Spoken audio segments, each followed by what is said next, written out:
ourselves in the presence of our Lord. Our great and amazing God, the Creator of the heavens and the earth.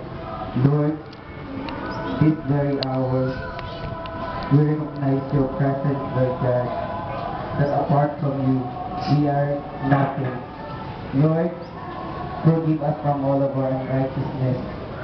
Thank you, Lord God, that this afternoon, as we are celebrating the Condemnation Day, Father, may your presence be with us.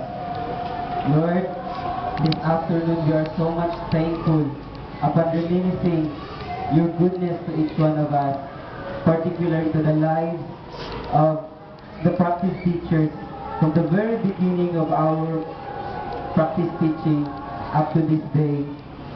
Lord, thank you for your sustaining grace, for sustaining us emotionally, physically, financially, mentally, and above all, spiritually.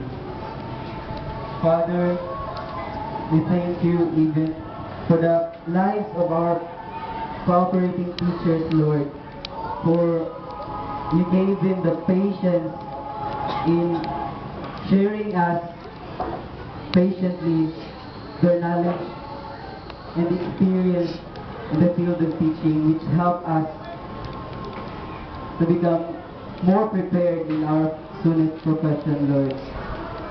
Thank you also, Lord God, for bringing us here safe and sound. And we thank you, Father, for the presence of each one.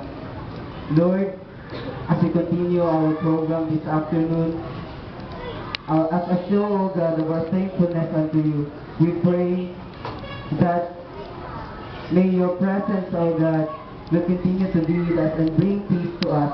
Let your hedge of protection, Lord, be in this place. Thank you, Father, for giving us the spirit of joy as we go on with our program. Thank you, Lord God. May all the glory and the honor, the praises and thanksgiving be unto you, Lord God. This we ask and pray in the blessed name of Jesus Christ, our Lord and Savior. Amen. Mga kababayan,